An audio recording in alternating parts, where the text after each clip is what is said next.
할렐루야.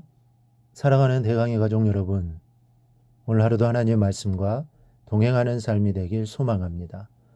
오늘 함께 나눌 하나님의 말씀은 출애굽기 36장 2절에서 7절 말씀입니다. 모세가 부살렐과 올리압과 및 마음이 지혜로운 사람 곧 그 마음에 여호와께로부터 지혜를 얻고 와서 그 일을 하려고 마음에 원하는 모든 자를 부르매 그들이 이스라엘 자손의 성소의 모든 것을 만들기 위하여 가져온 예물을 모세에게로 받으니라. 그러나 백성이 아침마다 자원하는 예물을 연하여 가져왔으므로 성소의 모든 일을 하는 지혜로운 자들이 각기 하는 일을 중지하고 와서 모세에게 말하여 이르되 백성이 너무 많이 가져오므로 여호와께서 명령하신 일이 쓰기에 남음이 있나이다. 모세가 명령을 내리매 그들이 진중에 공포하여 이르되 남녀를 막론하고 성소에 드릴 예물을 다시 만들지 말라 하며 백성이 가져오기를 그치니 있는 재료가 모든 일을 하기에 넉넉하여 남음이 있었더라. 아멘. 우리는 어제 모세가 여호와의 성막을 짓는데 그 일이 얼마나 은혜롭게 진행되고 있었는가를 살펴보았습니다.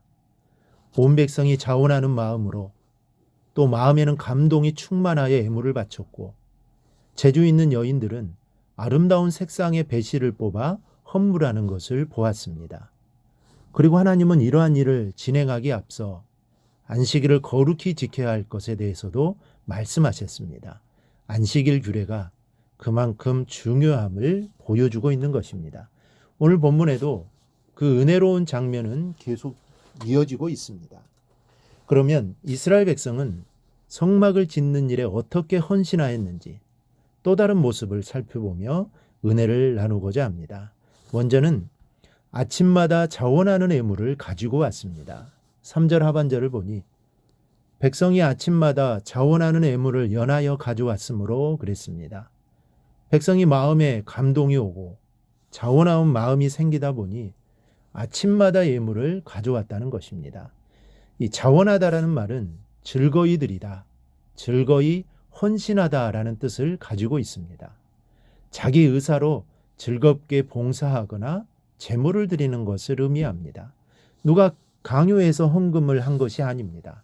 스스로 원해서 정말 기쁜 마음으로 매일 아침마다 예물을 가지고 온 것입니다. 또한 연하여 가져왔다고 하니 이는 끊임없이 계속해서 가져왔다는 것을 알 수 있습니다. 이런 사실을 통해 알 수 있는 것은 이스라엘 백성들은 성막을 짓는다는 사실로 인해 감격에 있었고 되도록 많은 것을 드리려고 노력하였던 것입니다. 그런데 사람들은 조금도 아까워하지 않았습니다. 그저 하나님께 바치는 것이 즐거울 따름입니다. 이런 기이한 일이 일어날 수 있었던 것은 하나님이 백성의 마음을 감동하셨기 때문입니다. 이와 같이 하나님께서 역사하시면 모든 것이 풍성한 가운데 모든 일이 성취되어지는 것입니다. 이러한 사실은 오늘날 많은 교회들이 교회 건축을 하면서 체험하는 바이기도 합니다. 그러므로 교회와 성도들은 어떤 일을 하기에 앞서 하나님께서 역사하시도록 간구해야 합니다. 그것은 쉬워 보이는 일도 하나님이 역사하시지 않으면 실패하게 되고 아무리 어렵고 불가능해 보이는 일이라도 하나님께서 역사하시기만 하면 우리가 전혀 예상치 못할 놀라운 방법으로 풍성함 가운데 이루어 주시기 때문입니다. 둘째로는 예물이 남아 돌았습니다. 5절을 보면 모세에게 말하여 이르되 백성이 너무 많이 가져오므로 여호와께서 명령하신 일에 쓰기에 남음이 있나이다. 백성이 바친 예물이 얼마나 많았는지 성막을 짓고도 남을 정도라는 것입니다. 본문에는 백성이 얼마나 많은 예물을 가지고 오는지 공사하는 사람들이 공사를 중단하고 모세에게 달려갔다고 기록하고 있습니다.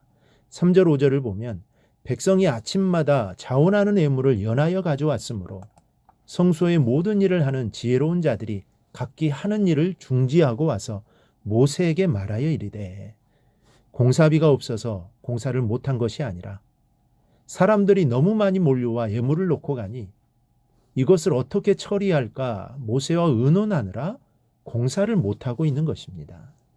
여러분, 성막을 건축하는 과정이 이렇게 아름답게 진행될 수 있었던 것은 온 백성이 마음의 감동을 받아 자원하는 마음으로 성막 짓는 일에 참여했기 때문입니다. 셋째로 애물을 그만 가져오라고 공포하게 이릅니다. 6, 7절 말씀을 보면 모세가 명령을 내리매 그들이 진중에 공포하여 이르되 남녀를 막론하고 성소에 드릴 예물을 다시 만들지 말라 하매 백성이 가져오기를 그치니 있는 재료가 모든 일을 하기에 넉넉하여 남음이 있었더라. 백성이 얼마나 많은 예물을 가지고 오는지 이제는 제발 그만 가져오라고 공포하고 있습니다. 백성들은 그만하라고 할 때까지 헌신하였던 것을 알 수 있습니다.